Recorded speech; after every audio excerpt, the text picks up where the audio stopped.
Buenas tardes con todos. Es para mí un gusto presentar en esta tarde al segundo grupo de la maestría de Biología Computacional con el tema Aplicaciones de la Biotecnología. Me voy a permitir presentar a los ponentes de esta tarde. Son los ingenieros Sebastián Andrés Chile, Oscar Daniel García, Diego Andrés Paucar, Viviana Fernanda Quevedo y Clara Yamilet Serrano. Mi nombre es María Salomé Palacios, soy de la Universidad Católica y estoy aquí para ser la moderadora de este presente evento. Muchas gracias a todos, buena tarde, bienvenidos. Quedan ustedes con el grupo número 2.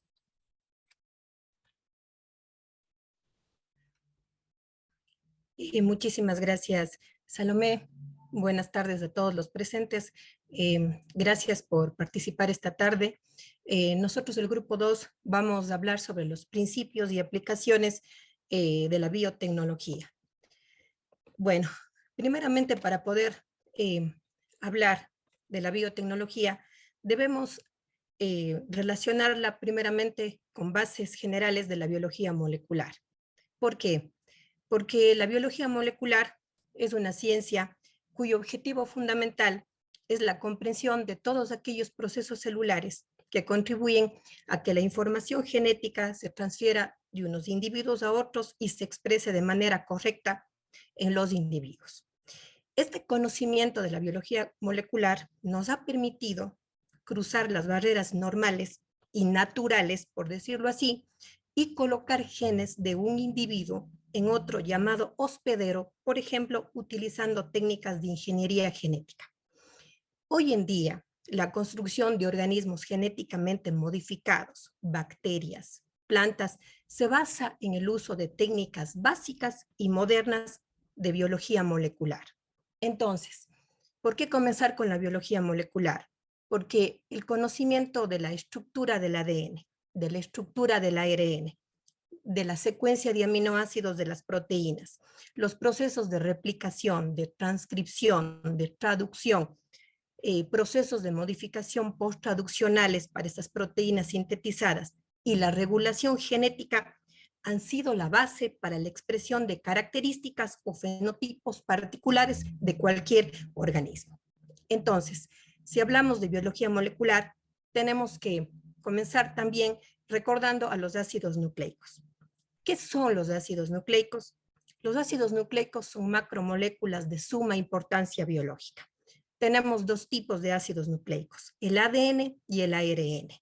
Todos los organismos vivos tienen ácidos nucleicos en forma de ADN y de ARN, a excepción de los virus que pueden tener ADN o ARN. En las células superiores tenemos que el ADN se encuentra en el núcleo integrando los cromosomas, pero también una pequeña cantidad se encuentra en el ADN mitocondrial, y si hablamos de célula vegetal, también tenemos que recordar el ADN de los cloroplastos. El ARN, en cambio, se encuentra tanto en el núcleo donde se forma y también en el citoplasma donde va a dirigir la correspondiente síntesis de proteínas. Si nosotros pensamos en los ácidos nucleicos, uno de los principales características biológicas de estas dos moléculas consisten en que el ADN es la fuente de la información genética. Toda la información genética de un individuo está contenida en la molécula de ADN, mientras que el ARN participa en la expresión de esta información genética mediante la síntesis de las correspondientes proteínas. Asimismo, debemos recordar que en 1953, Watson y Crick propusieron un modelo para la estructura del ADN. Armaron un rompecabezas de algunas piezas que estaban dadas anteriormente ya por otros investigadores. Watson y Crick nos hablan de que el ADN está formado por dos cadenas de ácidos nucleicos helicoidales con giro a la derecha alrededor de un eje central. Las dos cadenas son antiparalelas, es decir, tienen sus nucleótidos corriendo en dirección 3,5 y 5,3. Esto quiere decir que son antiparalelas. Las dos cadenas de ADN, recordemos que no están sueltas, sino que están unidas mediante puentes de hidrógeno que se establecen entre las bases nitrogenadas. El eje del ácido nucleico está formada por pentosas y fosfatos y las bases nitrogenadas estarían en el interior de esta doble hélice. Si nosotros comparamos al ADN con la molécula de ARN, tenemos que el ARN es bastante similar en su estructura, con algunas diferencias. El ADN es una molécula bicatenaria, mientras que el ARN es monocatenaria. La pentosa del ADN es la desoxirribosa, mientras que en el ARN, como ustedes recordarán, tenemos la ribosa. Igualmente, dentro de las bases nitrogenadas, ¿cuál es la diferencia? En el ARN tenemos el uracilo, mientras que en el ADN tenemos sobre todo la timina, que es una de las diferencias fundamentales entre la molécula de ARN y la de ADN, a más de la propiedad biológica que les comencé explicando inicialmente. ¿Cuál es la característica fundamental de este material genético? Brevemente podríamos recordar la replicación, el almacenaje de la información, la expresión de esa información y la variación por mutación. ¿Qué es esto de la replicación? Como recordaremos, al cabo de la división celular, las células hijas heredan la misma información genética contenida en la célula progenitora. Para ello, esta molécula de ADN debe duplicarse.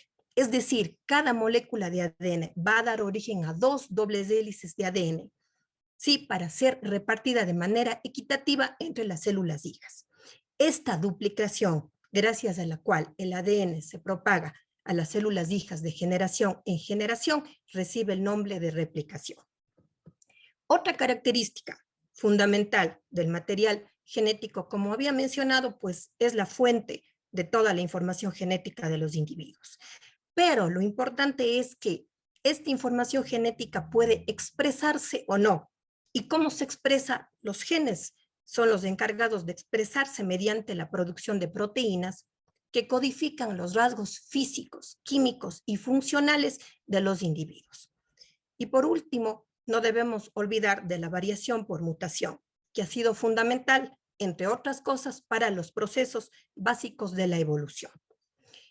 Asimismo, al hablar de ADN, hablamos de las unidades funcionales fundamentales que forman el ADN, que son los genes. Los genes podrían ser definidos desde distintos puntos de vista. La biología celular, que lo estudia desde el punto de vista molecular, define a un gen como una secuencia de ADN cromosómico que contiene la información requerida para fabricar un ARNM y en la mayoría de los casos una proteína. Los genes ocupan un lugar específico del cromosoma denominado el locus. Existen alrededor de 20.000 genes distribuidos en los 46 cromosomas humanos.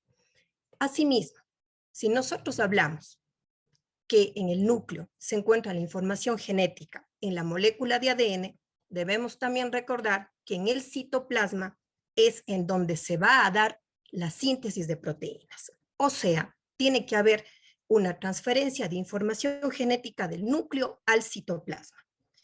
Y esta transferencia de información es un proceso complejo que implica la participación de una molécula intermediaria que es el ARN mensajero. El ARN mensajero va a salir del núcleo, ir al citosol y en los ribosomas, que son las fábricas de proteínas, catalizar todas las reacciones químicas y dirigir el orden de la secuencia de los aminoácidos que formarán parte de la proteína. ¿A qué nos referimos entonces? Que los nucleótidos del ADN se corresponden con los nucleótidos del ARNM y el ARNM dictará la secuencia de aminoácidos que formarán parte de la proteína. Esto quiere decir que existe un flujograma de información genética. El ADN se transcribe y da origen al ARNM.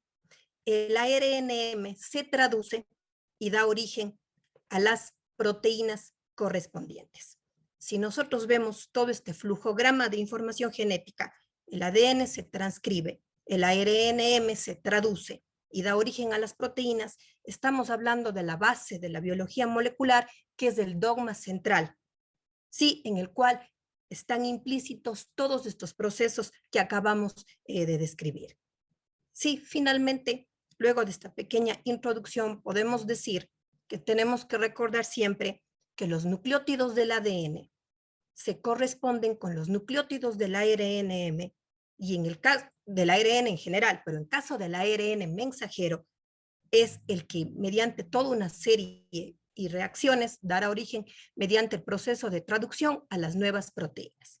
Sí, y este es el mensaje genético o el flujograma mediante el cual los genes se expresarán dando como resultado los rasgos físicos, químicos y funcionales de los individuos.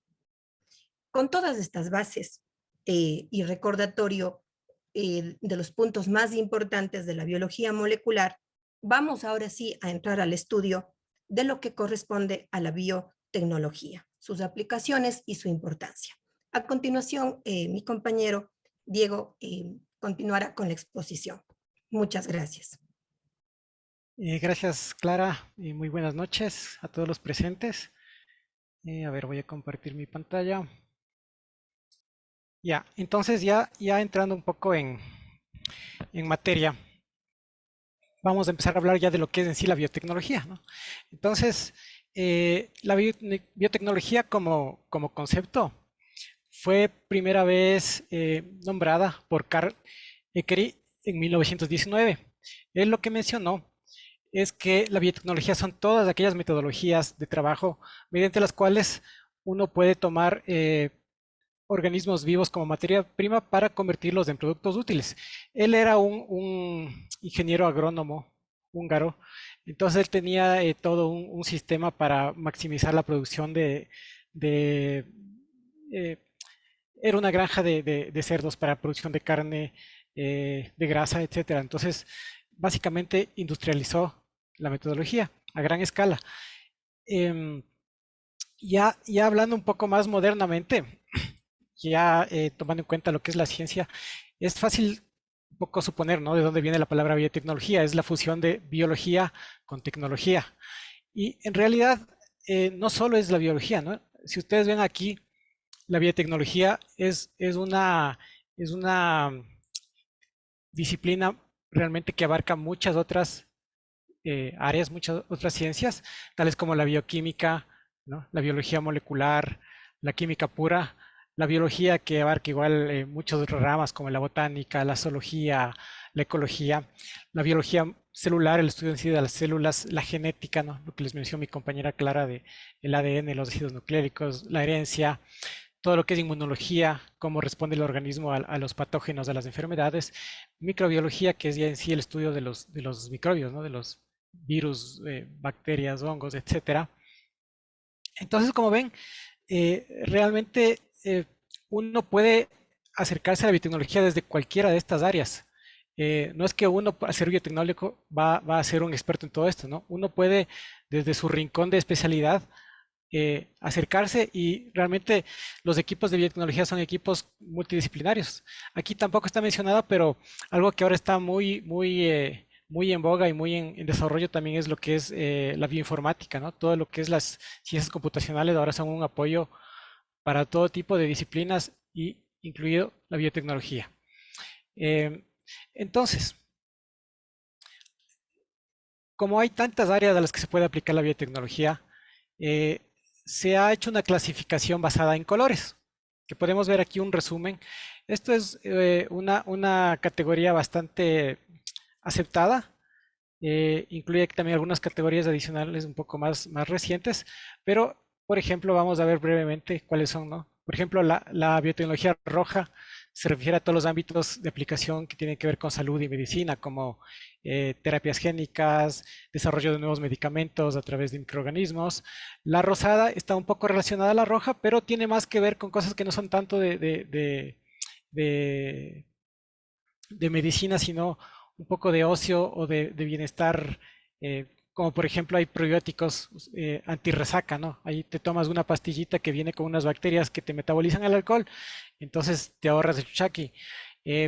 cosas como, por ejemplo, un poco más de entretenimiento, como hacer peces luminiscentes, ¿no? Tener ahí como mascota en tu acuario unos peces que brillan en la oscuridad, porque le has metido genes de bacterias o de otros organismos que son luminiscentes.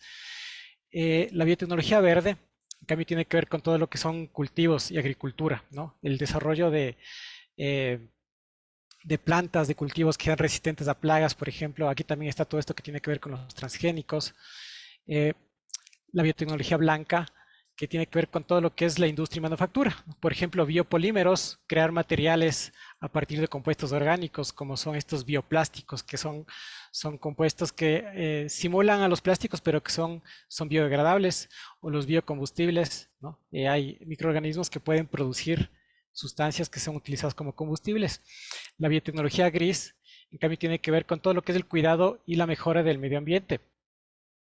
Aquí, por ejemplo, estamos hablando de lo que es bioremediación y fitorremediación, que es el uso de microbios, de microorganismos o de plantas para metabolizar compuestos contaminantes que estén, por ejemplo, en el suelo, algún derrames de petróleo, derrames de químicos, de otras sustancias que son nocivas para el ambiente. La biotecnología amarilla tiene que ver con lo que es la industria de alimentos, ¿no? Por ejemplo, producción de cerveza, la fabricación de la leche deslactosada, por ejemplo, es un ejemplo claro de biotecnología de alimentos. La biotecnología marrón, en cambio, tiene que ver, está un poco relacionada a la verde, pero esta se especializa en áreas desérticas y zonas áridas, ¿no? Por ejemplo, y no tiene que ver tanto con desaparecer estas áreas, sino más bien como explotarlas. O sea, crear, por ejemplo, plantas que puedan crecer y eh, desarrollarse bien en estos entornos. La biotecnología azul, que tiene que ver con todo lo que son ambientes acuáticos y marinos. Aquí, por ejemplo, está bastante metido lo que son los peces, ¿no? Crear peces genéticamente modificados también para piscicultura o tratamiento de aguas residuales, limpieza de los cuerpos de agua. La biotecnología dorada, que tiene que ver con toda la parte que le mencionaba de computación y bioinformática, ¿no? Esto tiene que ver ya con la parte de software, desarrollo de herramientas para hacer los análisis que apoyan a los otros colores. La púrpura se refiere a las leyes y la ética, ¿no? Ustedes saben que con el manejo de microorganismos y animales, especialmente cuando estamos hablando ya de macro animales como vertebrados, ya entra bastante en juego esto de la ética, ¿no? De hasta qué punto es ético, es permitido, deberíamos hacer algo, ¿no? No simplemente por el hecho de que podamos hacer algo, significa que debemos hacerlo. Entonces, aquí entran todo lo que tiene que ver regulaciones de bioética. También está la parte de lo que son patentes o propiedad intelectual, ¿no? Que alguien patente un organismo igual que cualquier otro producto y que no puede utilizar otra empresa o otra persona. Y esto un poco solo para mencionarlo rápidamente, la biotecnología oscura tiene que ver con todo lo que es bioterrorismo y guerra biológica. Seguro han escuchado de que hay gobiernos que utilizan microorganismos. Por ejemplo, el anthrax es una bacteria que fue bastante sonada, que se utilizaba como arma biológica, ¿no? Se la mandaba ahí en sobres para que la persona que abra se envenene y muera. Y como contraparte de la oscura es la biotecnología clara, que básicamente es métodos, regulaciones, sistemas para combatir, prevenir o mitigar la biotecnología oscura. Eh, Esto, digamos, es un cuadro general. A continuación vamos a profundizar un poquito más en algunos de estos que nos parecen como que los más sobresalientes y que también se alinean un poco con nuestro conocimiento e interés personal. Entonces, por ejemplo, ya entrando en la biotecnología roja, quizás es una de las más desarrolladas que tiene que ver con todo lo que es medicina, ¿no? Por ejemplo, diagnóstico molecular, esto tiene que ver con, por ejemplo, diagnosticar enfermedades como ahora que hubo el COVID, ¿no? Esto de los PCRs que te permiten detectar la enfermedad, así no tenga síntomas, el desarrollo de medicamentos o de biomoléculas de uso medicinal. Aquí un ejemplo súper claro y súper famoso es la insulina, ¿no? Que ustedes saben, los diabéticos necesitan la insulina para básicamente sobrevivir. Y hace varias décadas la única forma de obtener insulina era a través de animales, ¿no? Porque la insulina se produce en el páncreas de los animales, entonces salían de animales mamíferos cercanos como cerdos o vacas, pero ahora la insulina se fabrica en bacterias, ¿no? Se ha incorporado genes en bacterias para que ellas produzcan la insulina y nos ahorramos toda esta parte un poco engorrosa de tener que meternos con animales grandes, ¿no? Entonces, el proyecto Genoma Humano, que tiene que ver con mapear todos los genes del ser humano. Esto es una herramienta súper valiosa porque nos permite detectar y mapear qué genes están vinculados a qué enfermedades, y eso nos permite desarrollar nuevas estrategias de ataque, ¿no? Nuevas vías. Si sabemos de dónde viene el problema, es fácil atacar más de raíz. También aquí hay otro ejemplo, vacunas recombinantes. Esto fue ahorita famoso también con lo del COVID, ¿no? Estas vacunas que fueron también un poco polémicas, la Pfizer, que básicamente no funcionan como las vacunas tradicionales, que simplemente te meten un virus atenuado para que el organismo responda, sino lo que hacen es que te meten en tus células pequeños ARNs para que tus propias células produzcan las proteínas que están presentes en las cápsulas de los virus, y el organismo de esa forma no necesita estar expuesto al virus, sino que solo a la parte que el sistema inmune va a reaccionar. Ingeniería de tejidos. Esto, por ejemplo, también es algo bastante de vanguardia que está en desarrollo. Es utilizar, por ejemplo, estos biopolímeros para crear partes como de repuesto, por así decirlos. Por ejemplo, se puede... es algo parecido a lo que es la impresión en 3D, que ahora está un poco de moda, ¿no? Hay algo bastante similar, pero con tejidos vivos. Utilizar tejidos creados in vitro para que, por ejemplo, un pedazo de hueso, incluso se ha logrado crear partes como oídos, que se usan como prótesis para gente también, también para implantes de piel y otro tipo de tejidos.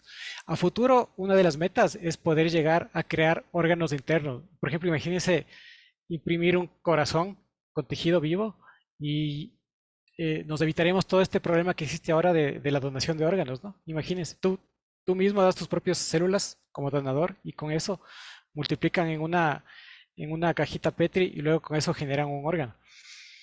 Y bueno, otras cosas más como farmacogenómica, que es fármacos diseñados específicamente para cada individuo, tomando en cuenta su perfil genómico. Terapia génica. Entonces, eso es para que vean más o menos todo el abanico de posibilidades que hay en la biotecnología roja. Y quisiera yo hablar puntualmente de una línea de investigación que se está desarrollando aquí en Ecuador, y de hecho en la Universidad Católica mismo. Y es el uso de las secreciones de anfibios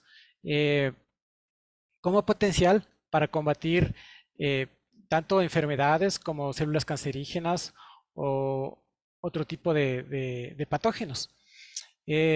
Aquí pueden ver esta ranita, es una rana que ahorita está bastante estudiada. Se sabe que sus secreciones, un poco para darles un poco de contexto, ¿no? Los anfibios son animalitos que en teoría serían muy vulnerables a los patógenos. Ellos tienen la piel totalmente desnuda. Entonces no es como, por ejemplo, los mamíferos o los reptiles o las aves, que están protegidas por escamas, por pelos, es una piel totalmente expuesta. Entonces, en teoría, deberían ser bastante vulnerables a que crezcan hongos, bacterias, y sin embargo no es así.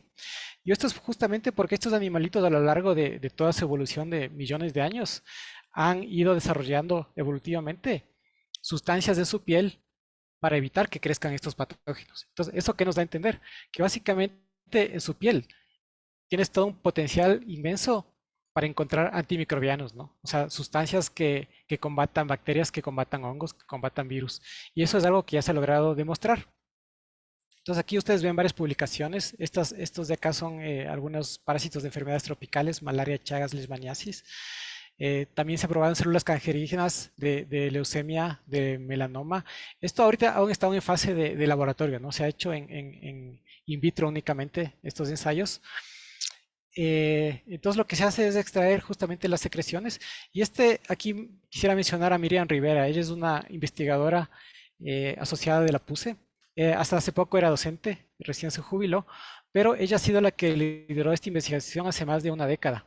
Entonces tiene todo un equipo de personas que han seguido desarrollando, e incluso está colaborando ya con otras universidades del país. Entonces, ¿por qué es esto tan importante? ¿Ya? Aquí, para que vean un ejemplo de cómo es el ensayo, ¿no? Miren, esta es una caja Petri donde se inoculó un cultivo de bacterias Escherichia coli. Este es el control, un cultivo normal. Y aquí, este disco es el disco que contiene una dilución de la secreción de la ranita. Entonces, como ven, En estos dos casos, que son dos cepas distintas de bacterias que son resistentes a antibióticos normales, ampicilina, al ponerles este disco con la secreción, el cultivo, las bacterias, esto que está aquí son las bacterias, no crecen alrededor, es decir, tiene una actividad antibiótica. ¿Esto por qué es tan importante? Porque a futuro esto va a ser uno de los mayores problemas que vamos a enfrentar la humanidad. Nosotros, por el abuso de los antibióticos, por el mal uso, ustedes han visto que ahora están estos jabones con antibióticos y cremas con antibióticos. Eso es un abuso a veces un poco innecesario, porque lo que crean a largo plazo es que aparezcan bacterias súper resistentes que ya no responden a los tratamientos normales. Entonces, bacterias que antes eran fácilmente tratables con antibióticos normales, con penicilina, con ampicilina, se vuelven resistentes y se vuelven problemáticas y pueden incluso causar muertes. Entonces, a futuro tenemos que buscar ya alternativas a los antibióticos tradicionales y justamente estas ranitas quizás sean una de las respuestas y una de las posibles salvaciones y alternativas para combatir este problema. ¿Ya? Entonces, me parece una línea de investigación súper interesante que aún está, le falta largo, ¿no? Porque tienen que llegar aún a la fase de prueba en pacientes. Antes de eso, seguramente también en animales hay aún muchos obstáculos que superar, pero es bastante prometedor y bastante interesante. Con esto, quisiera darle paso a mi siguiente compañero, a Sebastián, que les va a hablar de otro tipo de los colores de la biotecnología. Muchas gracias.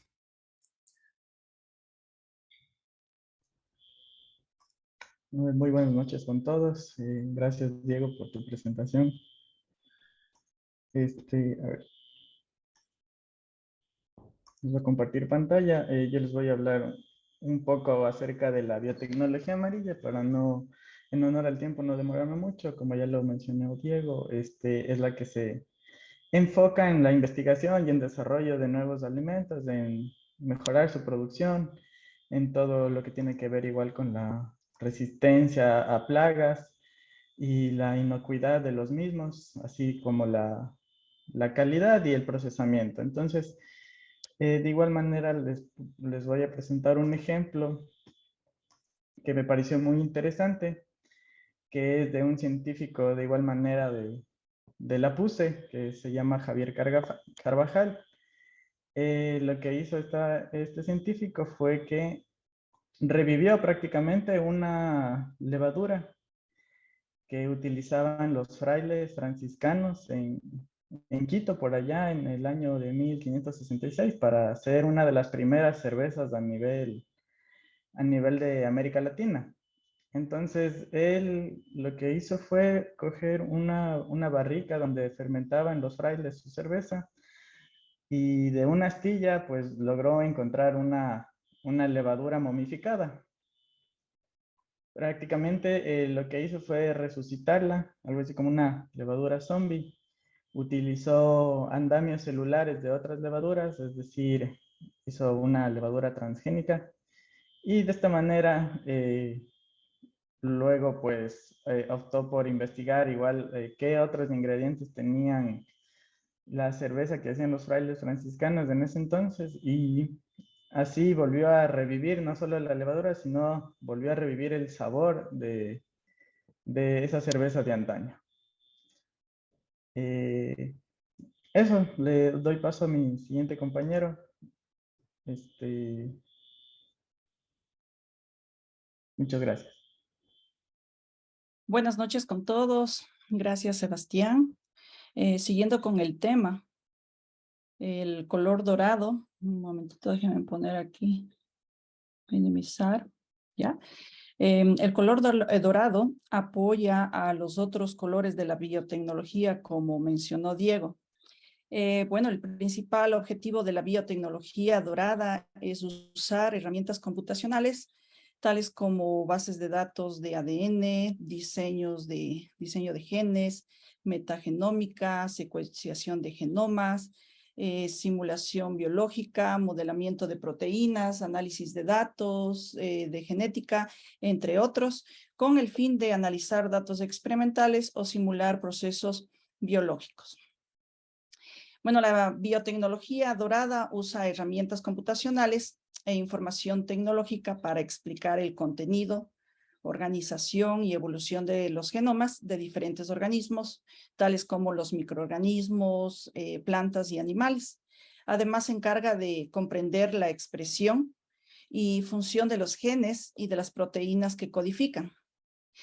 Los principales proyectos de la biotecnología dorada son, por ejemplo, bases de datos. En este campo trata del desarrollo de algoritmos y herramientas que permiten el acceso y manejo de bases de datos de ácidos nucleicos y de proteínas. Otro de los campos es la genómica, que el principal objetivo es analizar el genoma completo de los organismos anteriormente mencionados para descubrir, identificar y aislar genes. Con la información obtenida se puede determinar la estructura y función de las proteínas de cada organismo. Este campo de estudio ayuda a identificar marcos de lectura, identificar los intrones y los exones, determinar sitios de regulación, alineamientos de genes para determinar su homología. En el campo de la transcriptómica, en esta área de estudio determina los roles funcionales de los diferentes genes. Los procesos celulares en los que participan los mecanismos de regulación y los cambios de expresión genética de diferentes tipos y estados celulares. Proteómica es el estudio, perdón. Ok. En cuanto a la proteómica, es el estudio de todas las proteínas expresadas por un organismo. Por tal motivo, está implicada en la identificación de las estructuras y funciones de todas las proteínas de un proteoma. Con la información generada por esta área, es posible resolver los siguientes problemas. Un segundo, voy a... Oh, ya bajaron el volumen. Con la información generada por esta área es posible resolver los siguientes problemas: identificación de los dominios funcionales de las proteínas, alineamiento de proteínas para determinar su homología, determinar relaciones de secuencia de aminoácidos y su función, y determinar la conducta evolutiva de proteínas y generar árboles filogenéticos. Entonces, una de las herramientas computacionales que me ha parecido muy importante y muy útil es que es de código abierto y de software libre para bioinformáticos, es Bioconductor, para el análisis y la comprensión de los datos genómicos. Está basado en el programa, en el lenguaje de programación R. Entonces, si nosotros vemos en esta pantalla, tiene 4 módulos que corresponde a las 4 libertades de software libre: la libertad de ejecutar, la libertad de estudiar, la libertad de redistribuir y la libertad de distribuir.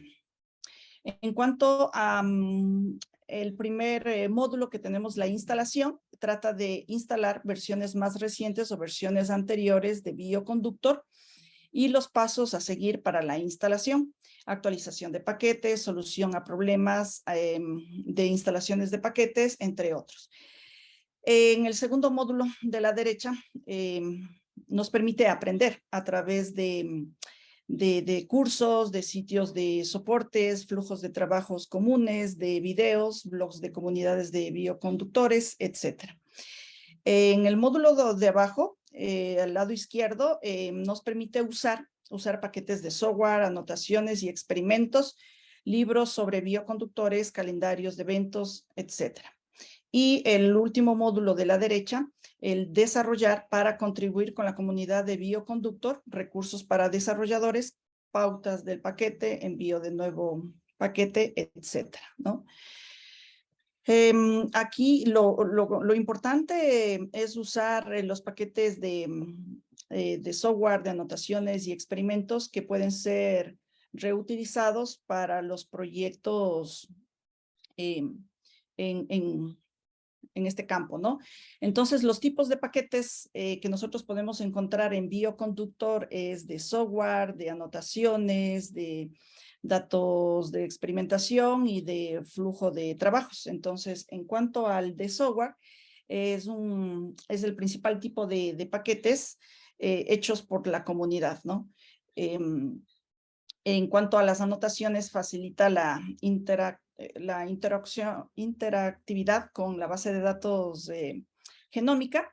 En cuanto a los datos de experimentación, típicamente relacionado a un artículo para distribuir datos para ejemplos, principalmente hechos por la comunidad, y flujos de trabajo, que muestra cómo usar varios paquetes de ERE y bioconductor para un tipo de análisis en particular. Finalmente, cuando nosotros estamos buscando un paquete en bioconductor, como les mencioné, hay varios tipos de paquetes. En el lado izquierdo podemos observar que hay un tipo de paquete software con 2.140 paquetes, y dentro de esta categoría hay subcategorías, y también hay de anotaciones, de experimentos de datos y de flujo de trabajo. Y en el lado derecho nosotros tenemos una tabla en la que se indica cada uno de estos paquetes, el nombre del paquete, quién lo creó, quién lo mantiene actualizado, cuál es el título de este paquete y el ranking, ¿no? Mientras más alto es el número, es porque más usado es el paquete, ¿no? Entonces ahí vemos unos ejemplos. Por ejemplo, el primero permite el análisis empírico de datos de expresión génica digital en ERE. El segundo permite el análisis de expresión génica diferencial basado en distribución binomial negativo. Entonces aquí podemos tener muchos paquetes. Nosotros daríamos clic en uno de ellos, accederíamos a la documentación de cómo utilizar ese paquete y el código, ¿no? El código lo copiamos, lo podemos pegar, lo podemos modificar y podemos hasta mejorar estos paquetes y poder volver a redistribuir para toda la comunidad, ¿no? Para que todos puedan utilizar. Bueno, entonces a continuación va a intervenir mi compañero Oscar García. Muchas gracias por su atención.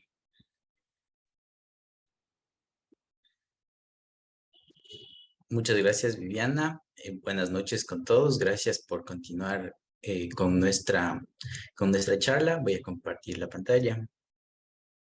Finalmente, hemos querido nosotros hablar también acerca de la biotecnología blanca. La biotecnología blanca es, sino el uso de herramientas biotecnológicas, es decir, bioprocesos para la producción de derivados biotecnológicos a escala industrial. Es decir, tratar de maximizar tanto los procesos, aumentando nuestro beneficio económico, disminuyendo el impacto ambiental de nuestros productos y mejorando productos que tal vez ya estén preexistentemente en el mercado o en la naturaleza. El principal objetivo es diseñar y optimizar procesos industriales para realizar tratamientos de residuos, producción de biomateriales nuevos, producción de biocombustibles y también producción de metabolitos. Entre estas cuatro categorías, las dos principales a las que aboca la biotecnología industrial o biotecnología blanca es la producción de biocombustibles y la producción de metabolitos, en especial de enzimas. Estas dos categorías, bueno, la producción de enzimas es muy interesante, ya que podemos hablar de una industria que mueve alrededor de 5.000 billones de dólares en el mundo. Está muy desarrollada, ya que se producen enzimas para diversas aplicaciones como la industria del cuero, producción de fármacos, en la medicina, en la limpieza, entre las más que podemos nombrar. Ya, vamos a hablar también de una experiencia de la biotecnología industrial en el Ecuador. El proyecto se llama Proyecto Silicochem. Fue desarrollado por estos tres biotecnólogos, Aminael Sánchez, Brandon Jaramillo y Roger Romero. Estos tres investigadores empezaron como un proyecto de tesis cuyo tema era la elaboración de omega 3 a partir de sustratos tales como la melaza de la caña de azúcar, los restos, también el suero de la leche. Estos metabolitos serían convertidos por una levadura modificada genéticamente en el proceso final, que sería el omega 3. En diciembre del 2020, ellos fundan Silicochem, la empresa tal como es hasta ahora. Inician con un fondo de un capital de $193,000. El objetivo de ellos es producir 5 toneladas de omega 3 en un año, produciendo, bueno, beneficios económicos al país y aumentando igual el desarrollo tecnológico de nuestro país. Eso sería todo lo que podemos exponer. Agradecemos igual las preguntas que tengan para nosotros. Doy paso a las preguntas.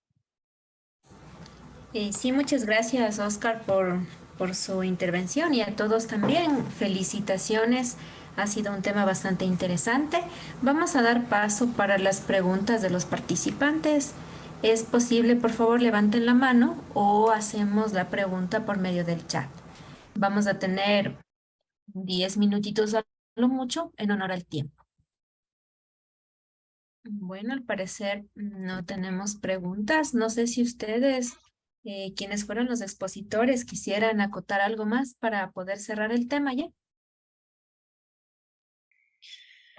Sí, buenas noches, Salomé. Quizás algo que se podría un poco también hacer hincapié es que esto de la biotecnología, si bien es un término que recién se está manejando hace relativamente poco, realmente la biotecnología ha estado acompañando al hombre desde tiempos ancestrales, ¿no? O sea, desde el primer momento en que a alguien se le ocurrió hacer, creo que lo más antiguo que existe de biotecnología es la fabricación del queso, por ejemplo, ¿no? Que data de aproximadamente 7.000, 8.000 años. Igualmente la cerveza, ustedes saben que es milenaria.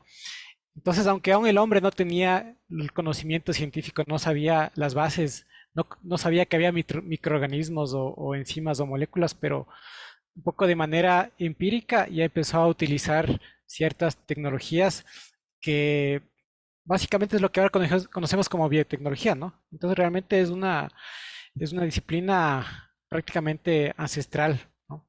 Creo que eso es importante hacer hincapié. Simplemente que ahora disponemos de más conocimiento, de más bases y más tecnología. Muchísimas gracias por el aporte, Diego. ¿De pronto De alguien nada. de los participantes quiere acotar algo? Bueno, muchísimas gracias a los asistentes. Pues este ha sido el tema del día de hoy.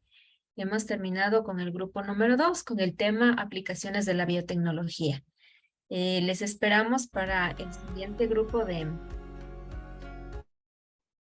Les esperamos para los siguientes grupos de webinars que vienen a partir del día de mañana a las 17 horas hasta las 19 horas.